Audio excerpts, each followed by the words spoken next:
How's everybody doing? My name is Anthony Brian Logan, and today we got to talk about this crazy study from this group called Data and Society.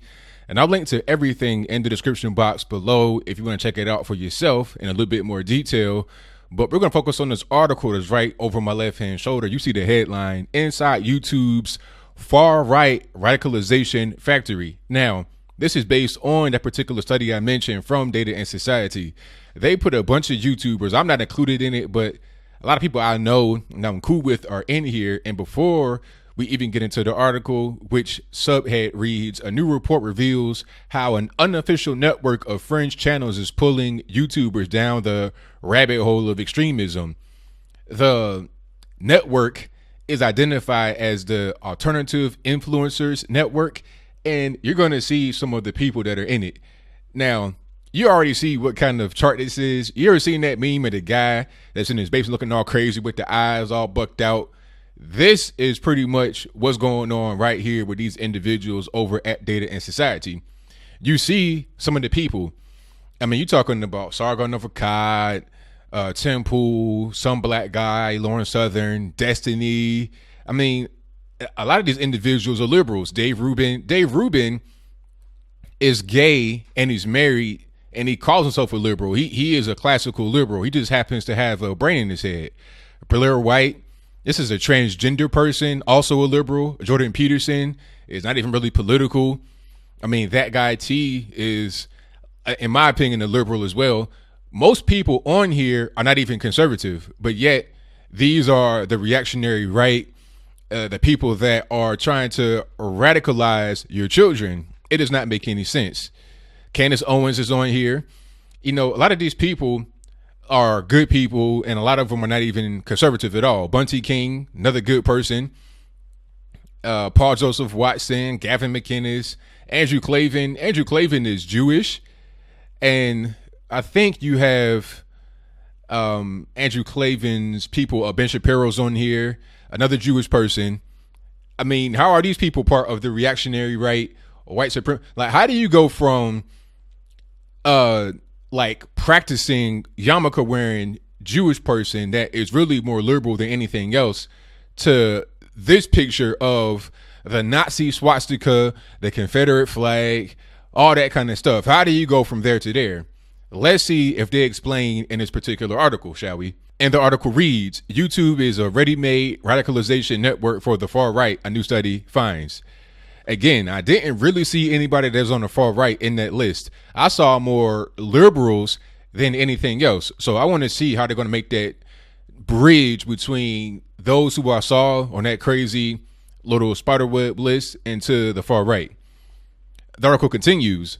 The Google-owned video platform recently banned conspiracy outlet InfoWars and its founder, Alex Jones, for hate speech. Now, was it because of hate speech, or was it because everybody else did it? You know, hate speech, I mean, what does that really mean? Because I see a lot of other channels that are on YouTube do the exact same thing. The elephant in the room here is the Young Turks.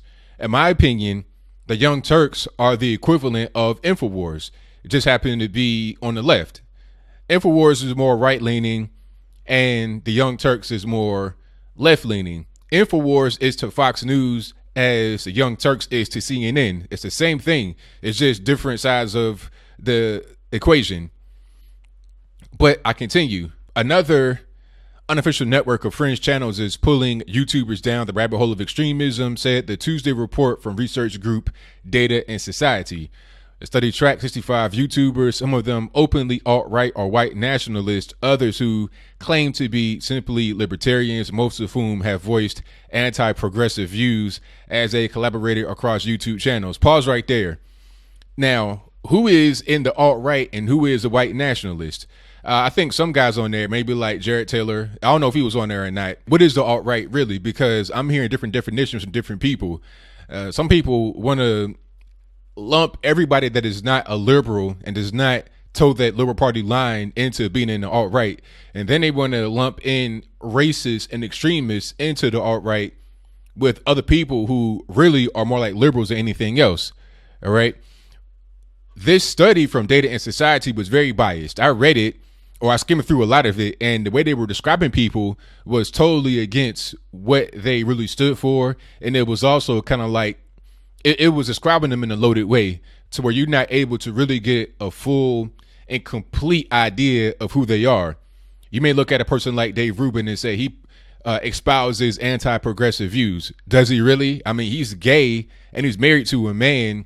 He's a liberal. He's pro-choice. I mean, what does he say that is really anti-progressive? If he says a thing here and there that the average liberal does not agree with, does that mean that he is anti-progressive in general?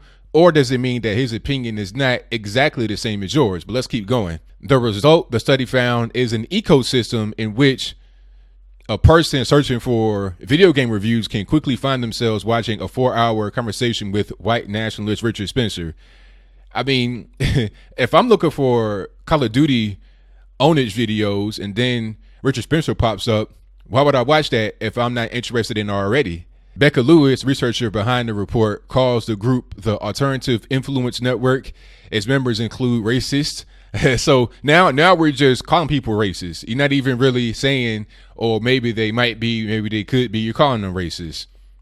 Spencer, Gamergate figureheads like Carl Benjamin, who goes by Sargon of Akkad. So now we call him Sargon of Akkad a racist. Sargon of Akkad is more of an anti-racist than anything else.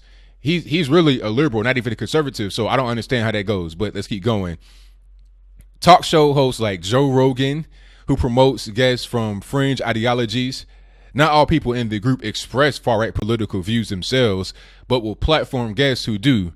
Combined, the 65 YouTubers account for millions of YouTube followers who can find themselves clicking through a series of increasingly radical right videos. Now, let's pause again. Okay, if an MSNBC, CNN, or whatever, they have on Richard Spencer. Matter of fact, they had a show with W. Kamau Bell on CNN where he would go to the KKK rallies. He spoke to Richard Spencer and other guys like this. Do you call CNN out for hosting these people, or do you just say this is good journalism to talk to people who have different viewpoints than yours? All right. So if you're going to include YouTubers in this, why not include the mainstream media as well, who does the exact same thing that many of them do? And we continue. Take Rogan, a comedian and self-described libertarian whose 3.5 million subscribers recently witnessed him host a bizarre interview with Tesla founder Elon Musk. While Rogan might not express extreme views, his guests often tend to be more fringe. Last year, he hosted Benjamin, talking about Sargon of Akkad, the anti-feminist who gained a large following for his harassment campaigns during Gamergate. See, right here, you got a lot of slander going on, a lot of defamation, a lot of untrue statements. Okay, now, he hosted Elon Musk. Why did you mention Elon Musk in this study in which you're trying to say that Joe Rogan is somehow a harbor of far-right ideologues? Elon Musk is not a far-right individual, nor is, I don't think he's conservative at all. Somebody asked him a question about Donald Trump getting a Nobel Peace Prize, and he laughed. Like, he snickered. He was like, are you serious? This guy is not a conservative. He's not even really political. He's just kind of a genius that goes out here and produces things that may or may not work. And Sargon of Akkad, anti-feminist harassment campaign. Did he engage in a harassment campaign? I'm not sure that's correct. Rogan's interview with Benjamin, which has nearly 2 million views, describes Benjamin as an anti-identitarian liberal YouTuber, which he is. He is a liberal, and he's not an identitarian. And he really fights against the alt-right. He's one of the more vocal anti-alt-righters that is on the platform. So I don't understand how you're trying to lump him in with the alt-right or any kind of far-right extremism. But we continue. It's a misleading title for Rogan fans who might go on to view Benjamin's work.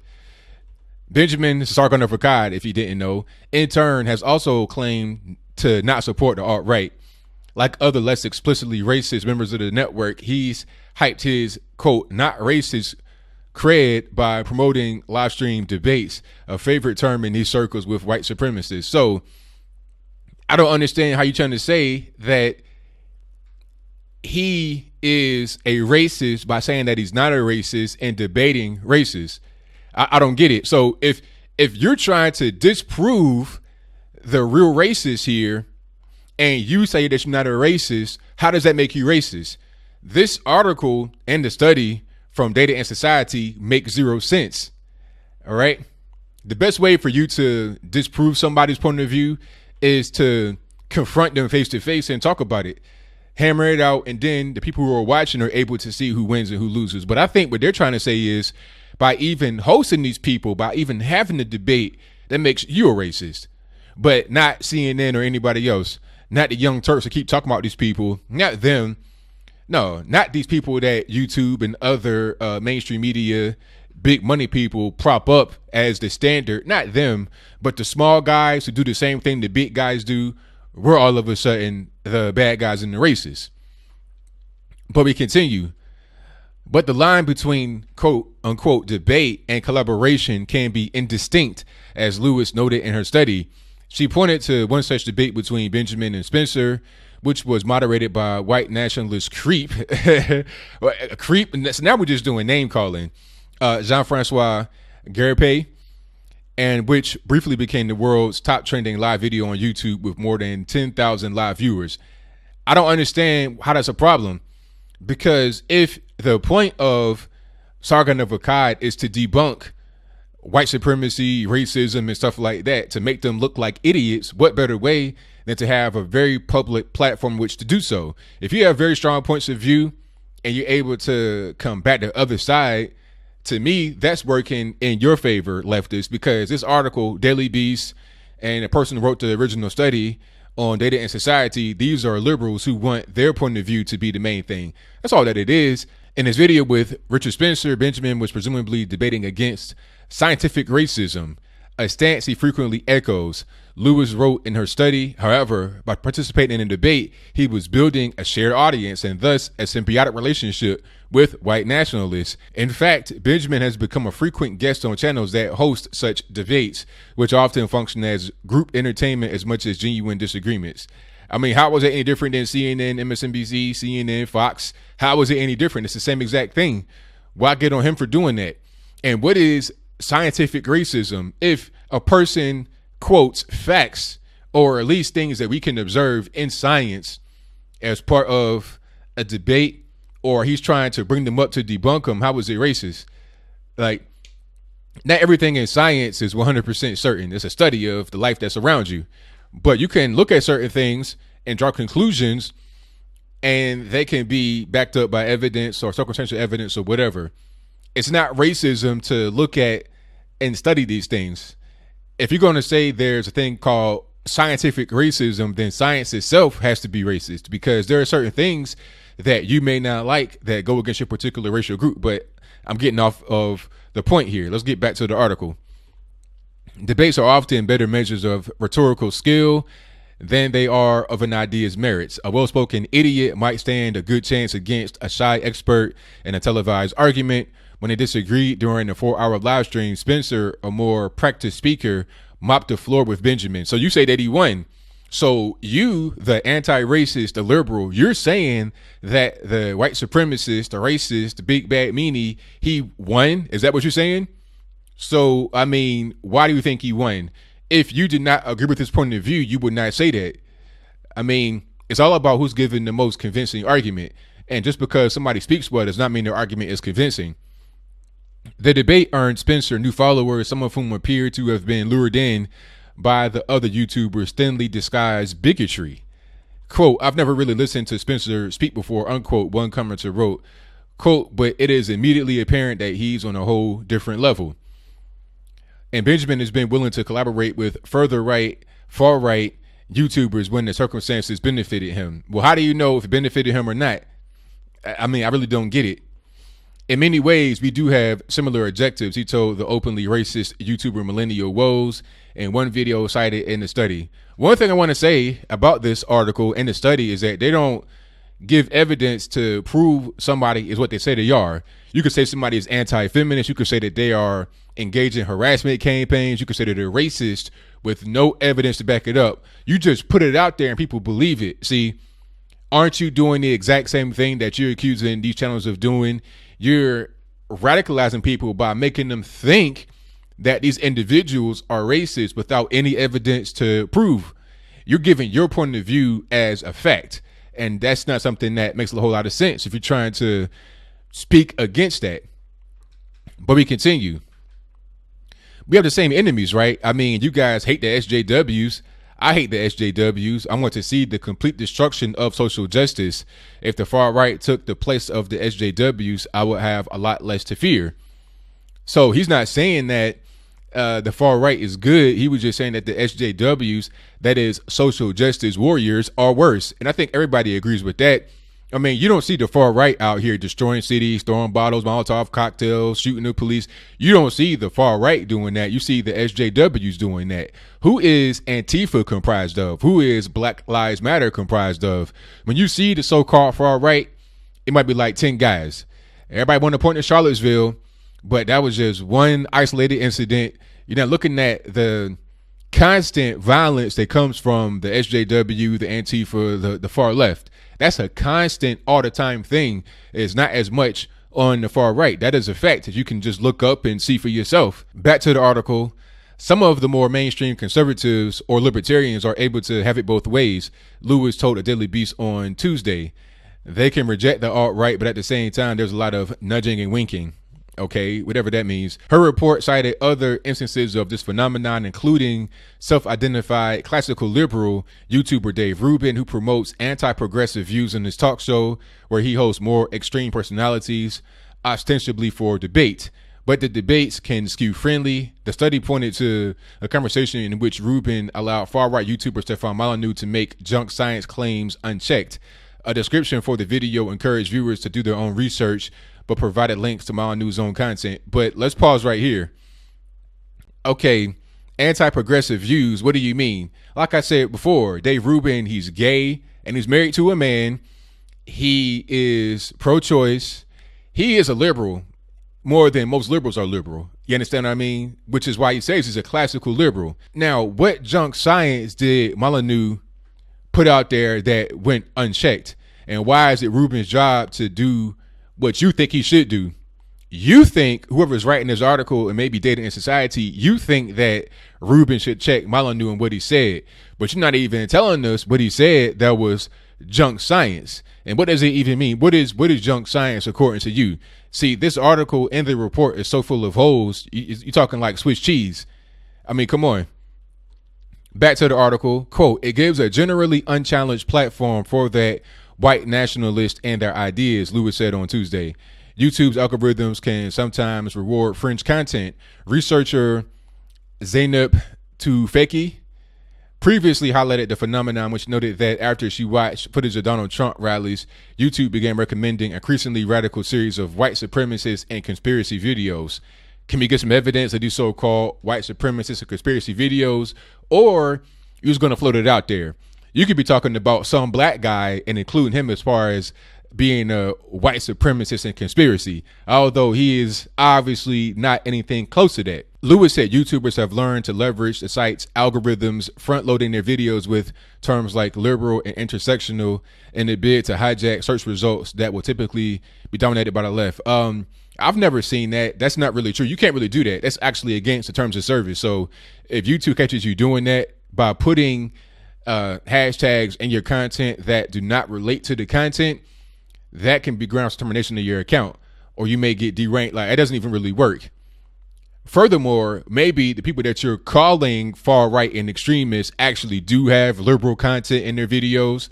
Just maybe, like a Dave Rubin. So you're calling Dave Rubin a far right person, or you say that he hosts far right people, and you ignore the fact that he really is a classical liberal.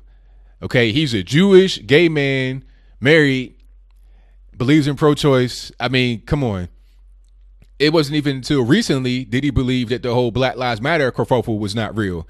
He was the kind of guy that be out there talking about racial injustice is real and stuff like that. And to my man Larry Elder, who also happens to be in that crazy little spider web, until he came on there and talked to him and was able to convince him, hey, that's not really true. But let's finish up here. And I wrap it on note with a nice bow on top. YouTube, which is built to keep users watching videos, might be a perfect recruiting platform for fringe movements which want followers to remain similarly engaged. One way scholars of social movements often talk about recruitment is in terms of the capacity of the movement to bring in new recruits and retain them. Joan Donovan, a research lead at Data in Society, said on Tuesday, social media is optimized for engagement, which is both recruitment of an audience and retention of their audience. These groups often use the tools of analytics to make sure they continue to grow their networks. What I heard from this article, and I'll wrap it up real quick and nice for you. What I heard from this article is a bunch of hate. That's all. You have haters that are upset that those of us on YouTube are gaining a lot of followers. We have a lot of people that support our content, and they don't like that we do not espouse the same types of liberal ideology that they do. If you're going to write an article like this, if there's going to be a report like what was from Data and Society, let's give some clear examples of what's going on. Don't just tell me, oh, well, they're far right because we say so. That's not how that works. That's not how any of this works. Give me some true examples, some true data I'm able to sink my teeth into. Don't just give me this gobbledygook. I'm not really for it. But that's pretty much all I got to say. So what say you? Do you think this report was correct?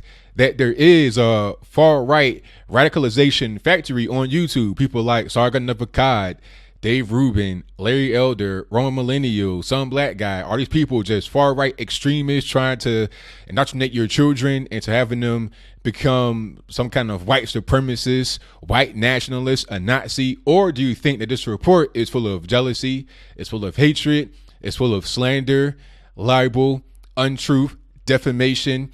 Why was the report and the article written? Are they kind of upset that many of us on YouTube are starting to chip away at their particular audiences? Maybe, just maybe, they're upset that we are out competing them. People do not like their message and they like our message. And our message is simply to basically think for yourself, not be so constrained by what the left tells you to do.